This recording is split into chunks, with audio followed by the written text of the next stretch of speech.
Selamat pagi GKS Balikpapan, senang berjumpa kembali di ibadah online hari ini. Kami mengucapkan selamat datang bagi yang baru pertama kali bergabung di ibadah online GKS Balikpapan.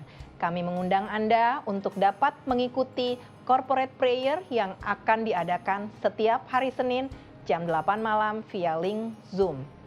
Bagi Anda yang ingin mengetahui lebih lanjut program yang ada di GKS Balikpapan, Anda dapat mengakses website kami www.gksbalikpapan.org. Dan bagi Anda yang rindu untuk memberikan persembahan, dapat ditransfer ke rekening kami atau menggunakan QR Code seperti yang tertera di layar berikut ini. Mari sama-sama siapkan diri kita untuk memuji dan menyembah Tuhan. Good morning sayang, apa kabar Anda semua? Saya percaya dimanapun Anda berada saat ini yang menyaksikan ibadah online service DKS, semua ada dalam kondisi yang luar biasa. Karena kita punya Tuhan yang dahsyat, kita punya Allah yang dahsyat. Untuk itu, mari sama-sama kita menyembah Tuhan, kita memuji Tuhan sebagai ucapan terima kasih kita kepada Dia. Dan biarlah Engkau Allah Roh Kudus, Engkau hadir saat ini, menjamah setiap kami Tuhan. Sebab kami rindu untuk memuji dan menyembah-Mu. Ya Allah Roh Kudus, hampiri kami, ubah hati kami seperti hati-Mu Tuhan. Terima kasih Bapa.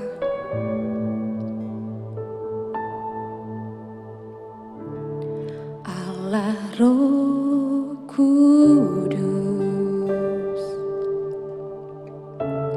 penuhi kami.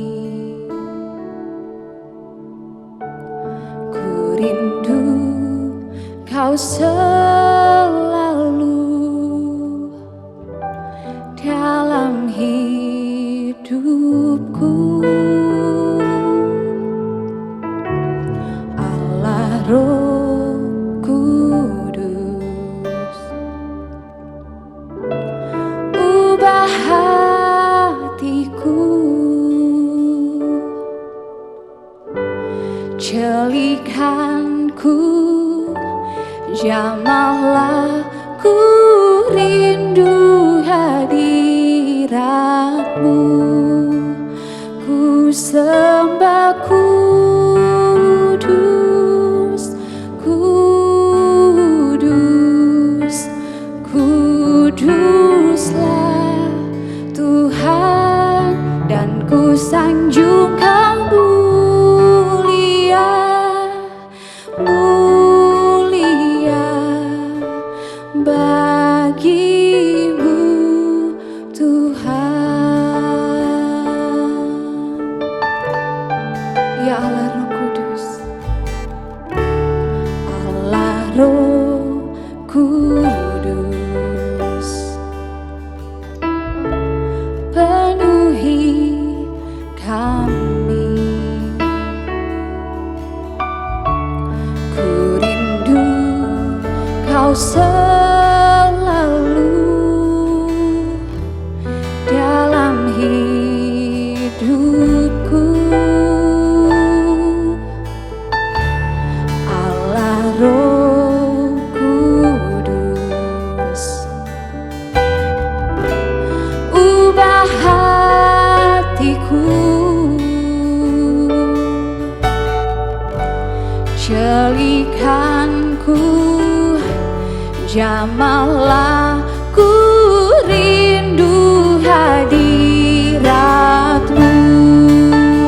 Ku sembah kudus, kudus, kuduslah Tuhan, dan ku sanjung Kau mulia, mulia bagi-Mu Tuhan.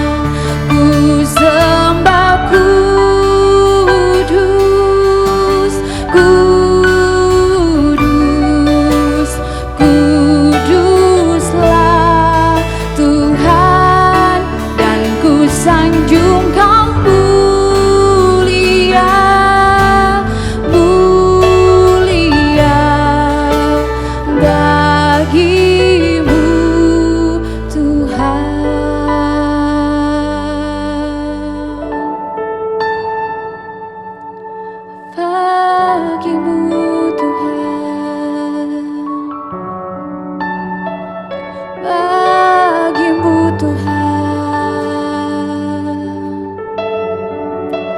Ku mau menyenangkan-Mu Tuhan,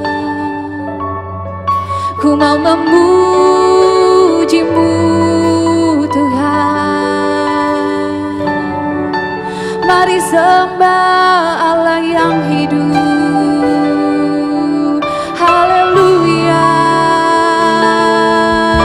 Bawa kami Tuhan untuk menyembah-Mu, untuk memuji-Mu.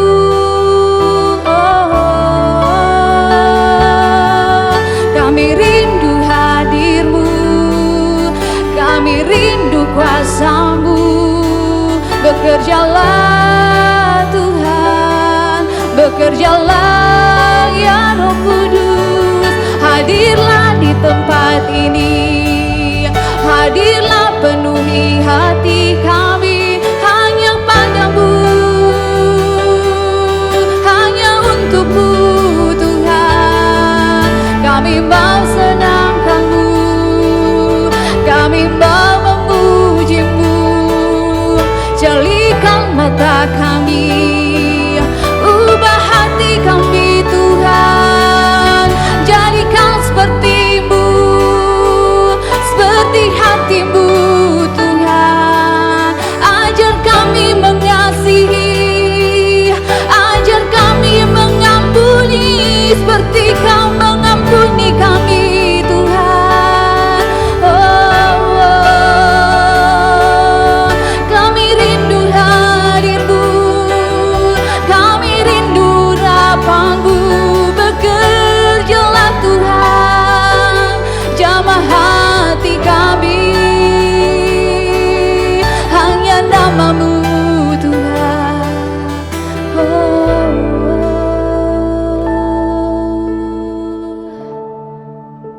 Jesus, kami mau menjadi seperti-Mu Tuhan.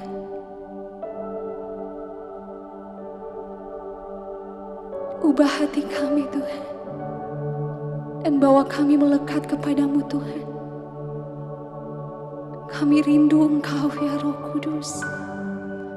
Kami rindu jamahan-Mu, kami rindu hadir-Mu dalam kehidupan kami Tuhan. Terima kasih Tuhan, terima kasih Yesus, terima kasih.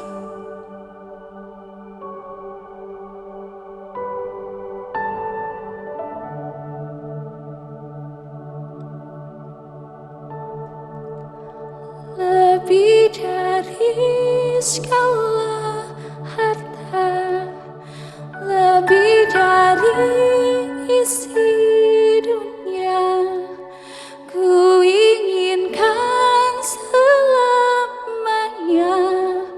melekati hati-Mu. Biarlah Kau yang bertahta, penuhi hati dan jiwa. Ku tinggikan selamanya, melebihi segala jalanku.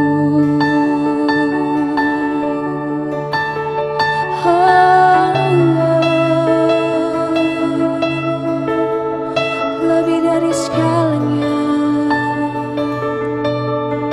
Mari sama-sama nyatakan pujian ini.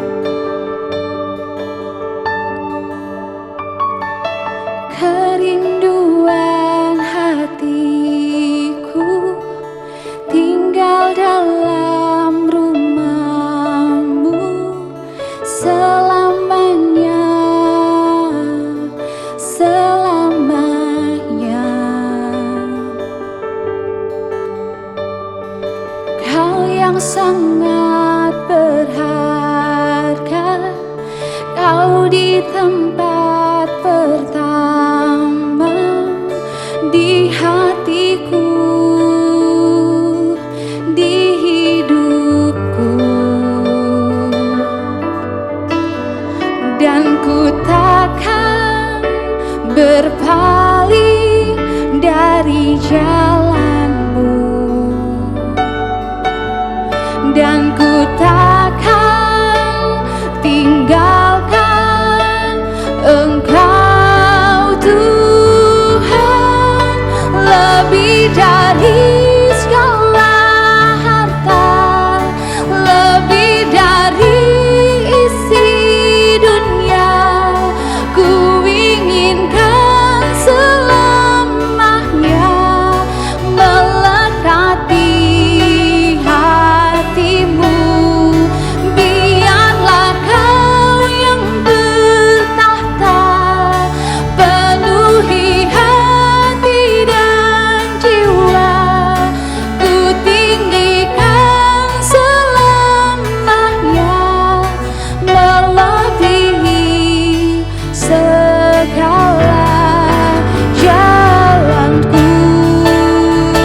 Terima kasih untuk praise dan worship team yang telah melayani kita.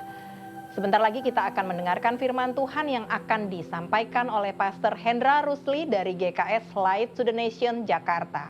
Mari siapkan hati dan pikiran kita untuk menerima kebenaran firman Tuhan. Dan jangan lupa menyiapkan buku catatan maupun gadget Anda untuk mencatat setiap pesan firman Tuhan. Shalom saudara, kita ketemu lagi melalui online. Kurang enak, tapi mau nggak mau kita harus bisa melakukannya. Biar gimana pun, Tuhan tetap baik. Nggak enak saudara, karena saya nggak bisa lihat saudara. Ya, sudah lama kita nggak berjumpa. Tapi yang pasti, saudara bisa lihat saya. Amin. Kita berdoa saudara untuk firman pada hari ini. Tuhan Yesus, kami boleh mengucap syukur untuk kebaikan-Mu, kasih karunia-Mu yang memagari kami. Kami ada sampai hari ini oleh karena kasih karunia-Mu saja. Pagi hari ini Tuhan, kami minta roh hikmat pewahyuan daripada Bapa di surga untuk memenuhi hati kami semuanya, sehingga kami benar-benar bisa jelas mengerti siapa Yesus Tuhan kami. Dan lebih lagi Tuhan, kami percaya ada kuasa yang bekerja di antara kami, yang melepaskan kami, menyembuhkan kami. Di dalam nama Tuhan Yesus kami boleh mengucap syukur. Amin. Oke saudara, kesempatan kali ini saya diberi satu topik, yaitu intimacy. Dalam satu tema tahunan saudara, yaitu trust. Ya. Nah, di dalam saya mencoba untuk membahas tentang intimacy, saya tidak mengajar bagaimana saudara melakukan intimacy. Saya pikir saya rasa saudara semua sudah bisa memahami itu semua.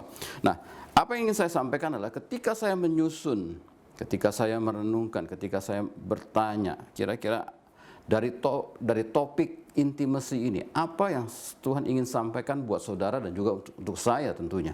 Ya, nah saudara, saya mencoba untuk mengambil dari Mazmur 23. Mazmur 23, Mazmur yang terkenal, ya. Saya percaya juga saudara sudah sering membacanya, bahkan mungkin sudah ingat di luar kepala, ya. Mazmur 23, Mazmur yang ditulis oleh Daud, dan kita tahu Daud adalah satu tokoh di Alkitab yang punya keintiman dengan Tuhan luar biasa. Dan bahkan saya terkagum dengan Mazmur 23 ini oleh karena apa? Karena Daud ketika menulis Mazmur 23 ini, dia berumur kurang lebih 15 atau 16 tahun. Artinya apa saudara?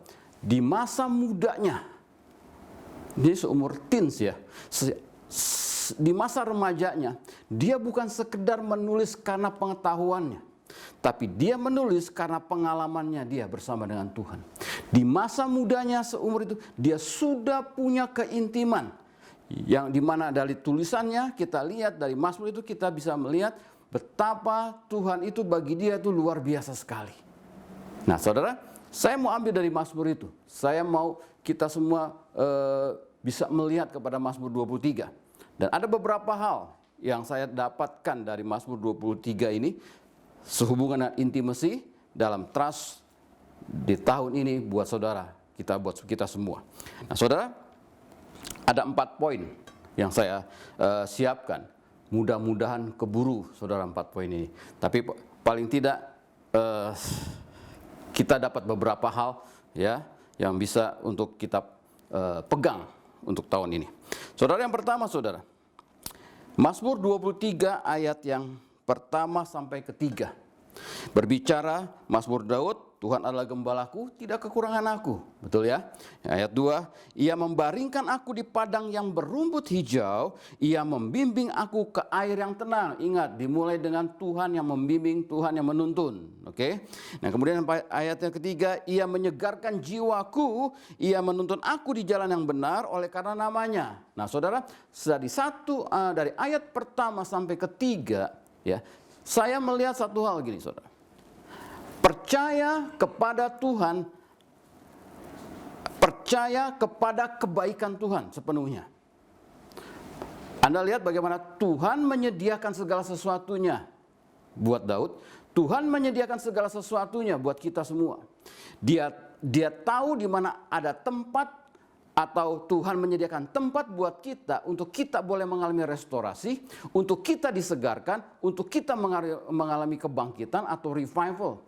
adalah satu tempat di mana Tuhan sediakan membuat kita tahu bahwa kita tidak kekurangan dalam segala hal. Percaya, nomor satu, percaya kepada kebaikan Tuhan. Trust in the goodness of God. Kenapa saya sampaikan hal yang pertama ini?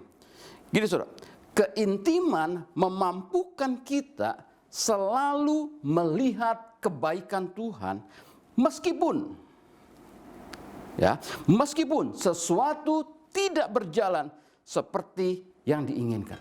Sekali lagi saudara, keintiman memampukan kita selalu melihat kebaikan Tuhan meskipun sesuatu tidak berjalan seperti yang diinginkan. Oh saudara, keintiman kita dengan Dia itu Tuhan memberikan satu perubahan dalam hidup kita sehingga kita bisa melihat kebaikan Tuhan dalam segala hal. Even kita mengalami sesuatu yang tidak baik atau sesuatu yang tidak kita sejalan dengan apa yang kita rencanakan. Saya ambil contoh, saudara.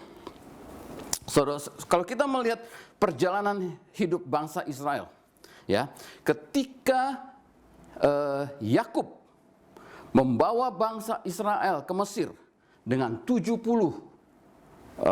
orang sampai ke Mesir, memberikan mereka Goshen untuk hidup karena Yusuf ada di sana.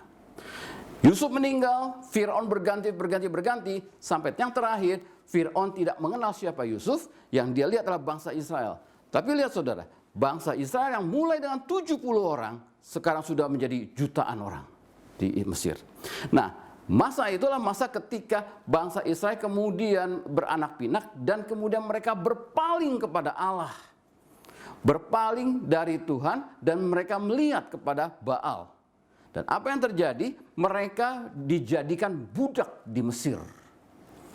Perhatikan saudara, ketika mereka menjadi budak, mereka berseru kepada Tuhan. Berapa lama menjadi budak? 400 tahun. Mereka berseru kepada Tuhan dan kemudian dibebaskan. Saudara, dari cerita itu kita bisa lihat saudara sebenarnya. Ya, bagaimana sebenarnya ada kebaikan Tuhan melalui Mesir.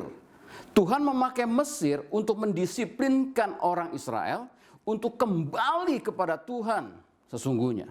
Tapi mereka tidak menyadari sepenuhnya. Mereka harus nunggu 400 tahun sebagaimana dinubuatkan.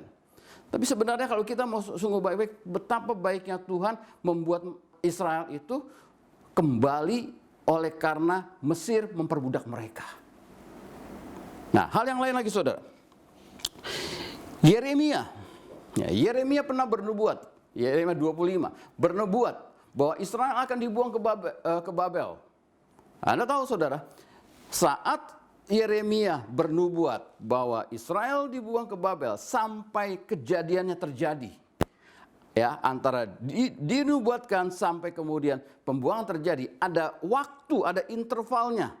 Nah, intervalnya ini sebenarnya adalah waktu yang Tuhan sediakan ketika Israel mau untuk kembali kepada Tuhan.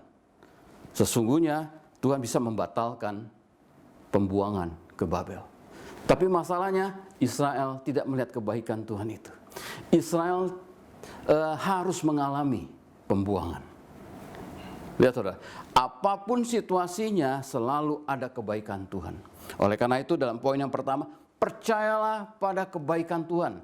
Tahun ini, hari-hari ini, hari berikutnya, percayalah penuh kepada kebaikan Tuhan.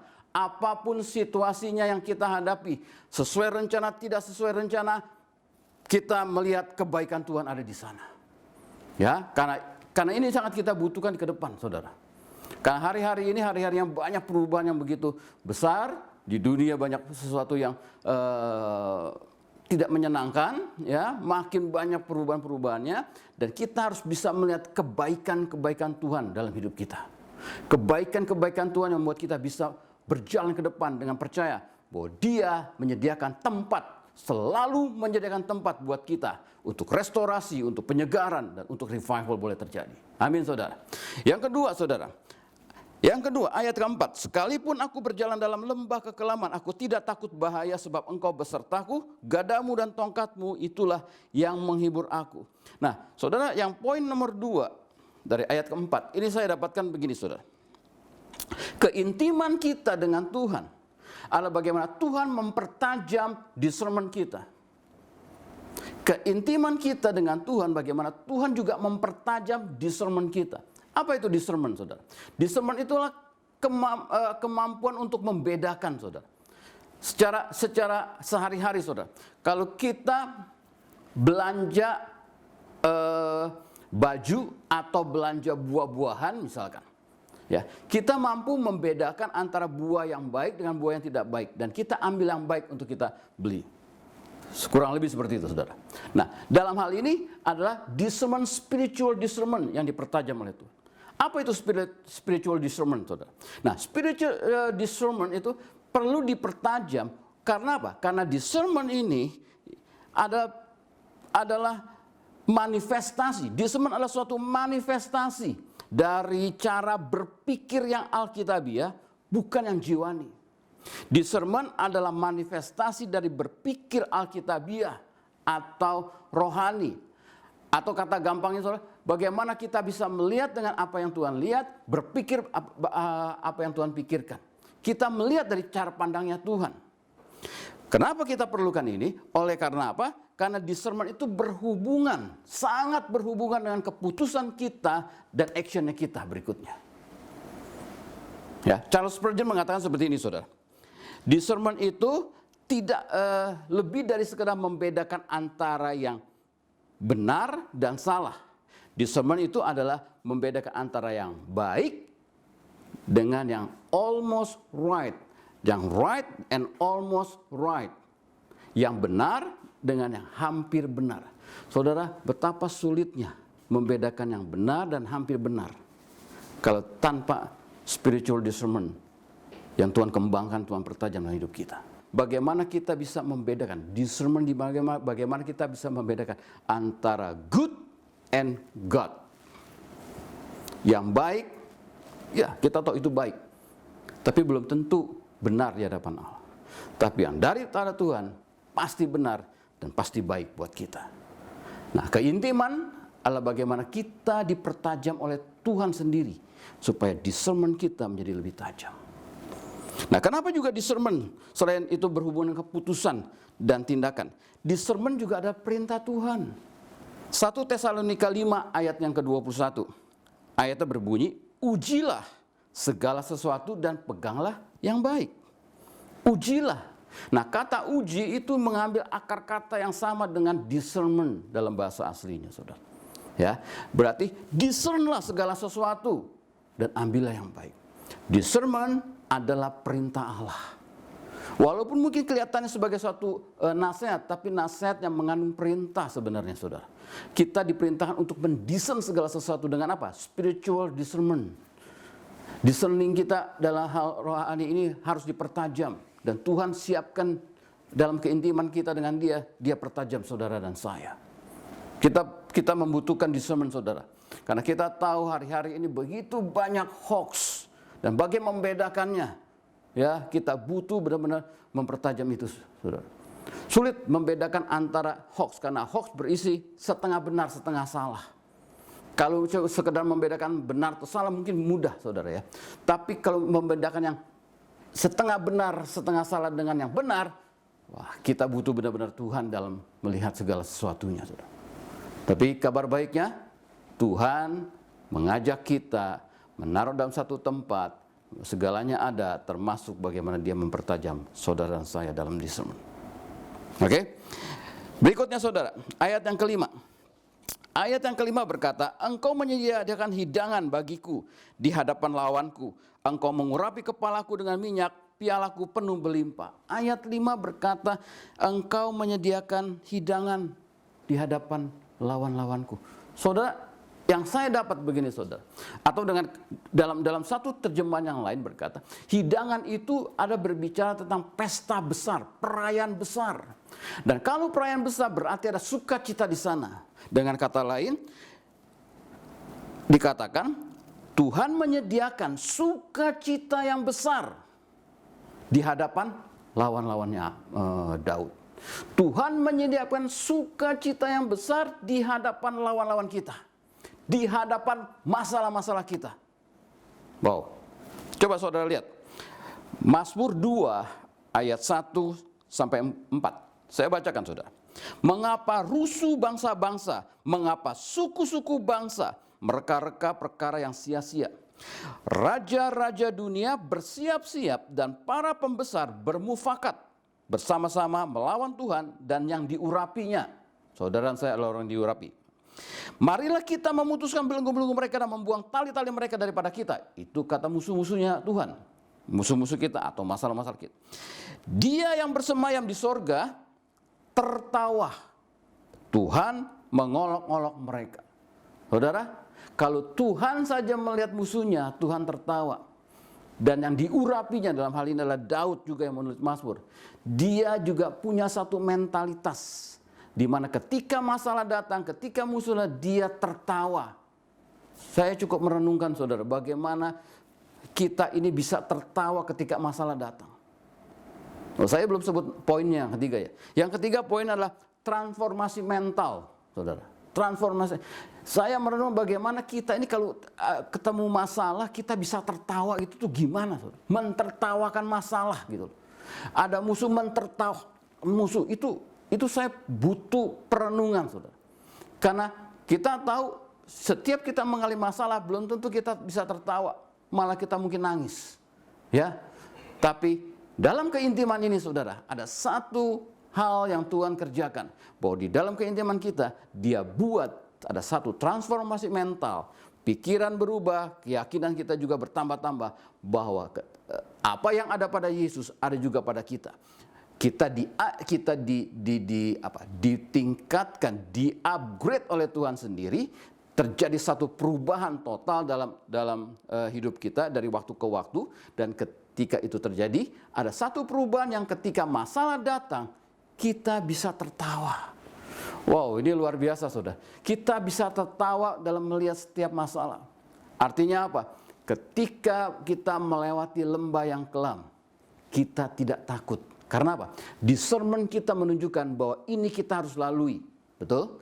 Discernment kita berkata bahwa ini kita harus lalui. Dan kita ketika lalui, kita tertawa melihat masalah yang ada. Karena apa? Tuhan beserta kita. Dan kita tahu kita bisa menyelesaikan. Ada satu cerita saudara. Kaleb dan Yosua, 12 pengintai. 10 pengintai melihat tanah Kanaan itu bagus, tapi musuh-musuhnya begitu besar-besar, raksasa ada di sana. 2 kembali dan yang Kaleb berkata demikian saudara dalam Bilangan 14 ayat yang ke-9. Bilangan 14 ayat yang ke-9. Dalam New King James dikata gini, "Only do not rebel against the Lord, nor fear the people of the land." Perhatikan, for they are our bread. Menarik saudara, Kaleb melihat raksasa-raksasa yang ada di sana adalah makanan buat dia. They are our bread. Roti buat Kaleb. Saudara, memahami Kaleb berpikir seperti itu. Memahami Yosua berpikir seperti itu. Saudara, tanpa keintiman dengan Tuhan, sehingga Tuhan mencurahkan segala cara berpikirnya, cara melihatnya, kita nggak akan bisa melihat bahwa masalah yang besar atau giants itu adalah makanan kita. Artinya juga, kalau masalah datang, ketika kita melihat dalam cara pikirnya Allah, maka kita bisa mentertawakan masalah itu. Karena itulah our bread. Ini jauh dari apa yang kita biasa pikirkan secara logika, saudara. Tapi di dalam keintiman, Tuhan berikan. Di dalam keintiman ada transformasi mental. Pikiran kita dan rasa percaya kita mengalami perubahan. Masih keburu. Yang poin keempat, saudara. Masih keburu. Luar biasa. Tumben-tumbenan saya bisa tepat waktu nih. Oke. Yang keempat, saudara. Ayat yang Keenam, yang terakhir. Kebajikan kemurahan belaka akan mengikuti aku seumur hidupku, dan aku akan mendiam dalam rumah Tuhan sepanjang masa. Artinya gini saudara, seumur hidupku aku tinggal di dalam rumah Tuhan, itu artinya kalau Daud meninggal, dia tahu dia kembali kepada Tuhan, dia tinggal bersama Tuhan selama di dunia. Kebajikan kemurahan mengikuti dia selalu. Saudara, dari sini saya mendapat gini, orang yang intim bersama dengan Tuhan adalah orang yang melihat kematian adalah satu keuntungan. Halo, kematian adalah satu keuntungan. Filipi 1 ayat 21. Karena bagiku hidup adalah Kristus dan mati adalah keuntungan. Wahyu 12 ayat 11. Wahyu 12 ayat 11. Dan mereka mengalahkan dia oleh darah anak domba. 1, darah anak domba. 2, oleh perkataan kesaksian mereka, kesaksian saudara dan saya. Dan yang ketiga, karena mereka tidak mengasihi nyawa mereka sampai ke dalam maut. Saudara, dalam keintiman kita bersama dengan Tuhan, ketika roh hikmat pewahyuan terus bekerja dalam hidup kita, ketika kebaikan Tuhan terus kita lihat, ya, ketika kita melihat masalah dan kita tertawa dan Tuhan mengubahkan itu, ketika transformasi terjadi dalam mentalitas kita, ketika Dia mempertajam discernment kita, semuanya boleh terjadi. Saya percaya kematian bukan sesuatu yang menakutkan bagi kita orang percaya. Kematian menjadi satu keuntungan. Karena apa? Kita akan tinggal bersama Dia selama seumur hidup kita. Saudara, 4 hal ini mungkin saya bisa bagikan ya kepada saudara dalam keintiman ini. Keintiman memberikan kita sesuatu. Saudara, apa yang saya boleh dapatkan dari perenungan saya untuk keintiman ini, saudara, adalah bagaimana sebenarnya, saudara, bahwa ke depan ini kita memang menghadapi hal-hal yang kalau buat saya, ya, kita memang membutuhkan kuasa Tuhan bekerja. Bagaimana perubahan yang terjadi begitu cepat, ya, membuat kita juga harus punya keintiman lebih dalam lagi bersama Tuhan. Karena kita percaya Tuhan lebih selalu in advance dari segala yang ada di dunia ini. Discernment menjadi sesuatu yang benar-benar harus berkembang. Spiritual discernment maksud saya harus berkembang. Karena apa, saudara? Saudara tahu kalau sekarang apa yang terjadi di Amerika, ya, mereka sudah punya Mr., MR, MS, Miss atau Mrs., and then yang ketiga MX. Saudara, untuk kita mungkin gampang, ya, kita tahu kebenarannya, laki-laki dan perempuan. Tapi bagaimana untuk generasi-generasi yang baru muncul 1 tahun 2? Mereka langsung disediakan, diperlihatkan 3, di mana mereka mungkin belum tahu kebenarannya, tapi mereka sudah melihat yang fake-nya, yang palsunya. Saudara, butuh keintiman kita orang tua untuk apa yang kita terima kita bisa berikan kepada anak-anak cucu kita. Saudara, kita mungkin bisa selesai pada hari ini, tapi kita harus bisa memikirkan generasi berikutnya. Sebagaimana kita intim dengan Tuhan, demikian juga mereka boleh mendapatkan warisan itu, saudara. Mereka harus diberikan kebenaran demi kebenaran. Kita harus berbicara kepada mereka, menceritakan siapa Tuhan mereka, dan bagaimana kita membawa mereka mengalami Tuhan kita. Itu bagian kita, saudara, orang tua. Bagian kita yang melihat anak-anak cucu kita. Bagian kita yang melihat mereka yang masih muda. Dan banyak lagi hal-hal lain tuh, saudara, yang kita dimana membutuhkan Tuhan dalam kita menjelaskan kepada mereka. Bagaimana cara berpikir mereka juga sudah agak berbeda tuh. Dan kita harus tajam, ya, dalam memberikan jawaban kepada mereka sehingga mereka bisa. Kita juga membutuhkan kuasa Tuhan, bagaimana mereka juga menyadari Tuhan itu ada gitu dan hadir. Kebaikan Tuhan, discernment yang dipertajam, mentalitas yang berubah sebagai giant killers, karena kita mampu seperti bagaimana Kaleb, Daud pembunuh raksasa, maka kita tahu kita punya mentalitas yang sama. Sebagaimana kemudian juga kematian bukan sesuatu yang menakutkan. Dan semua itu adalah karena roh hikmat Allah bekerja dalam hidup kita. Saudara, renungkan baik kembali, saudara. Apa yang Tuhan sedang kerjakan pada hari ini? Ya, kesimpulan yang saya bisa berikan gitu. Kalau mulai dari hari ini ada satu dorongan dari Roh Kudus untuk kita bisa intim dengan Dia. Saudara, respon kita untuk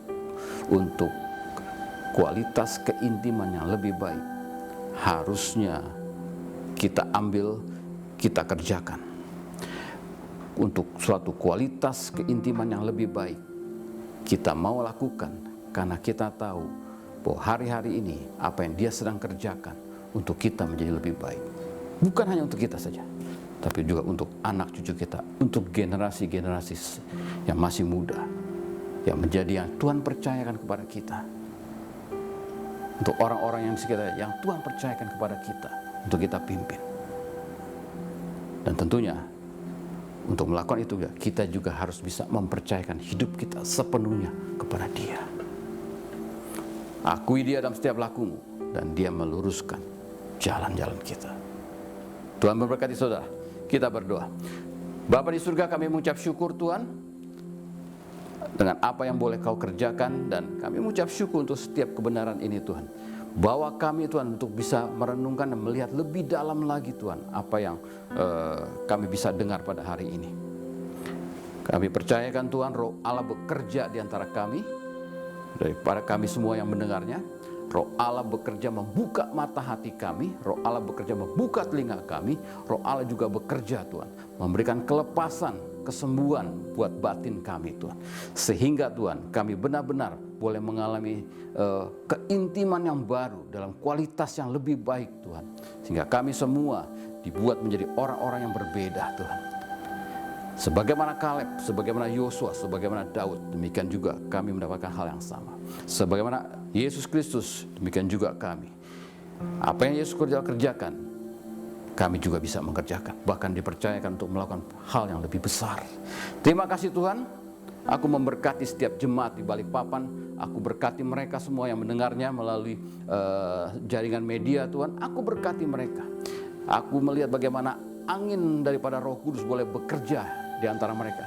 Bagaimana sepoi-sepoi itu mereka bisa merasakan. Tuhan, aku berdoa biar mereka semua bisa meresponi Tuhan, meresponi ajakan-Mu Tuhan.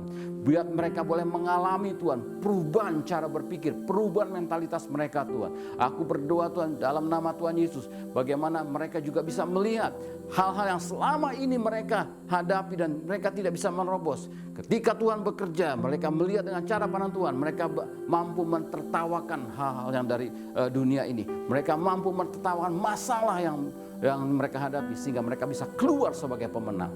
Terima kasih Tuhan. Sekali lagi Tuhan, aku berkati Pastor Daniel dan keluarga, aku berkati dalam nama Yesus. Semua para leader yang ada di Balikpapan, aku berkati di dalam nama Tuhan Yesus. Kiranya Tuhan terus menambah-nambahkan lebih lagi dan lebih lagi dalam segala hal, terutama dalam hal kerohanian, mereka bertumbuh dengan luar biasa.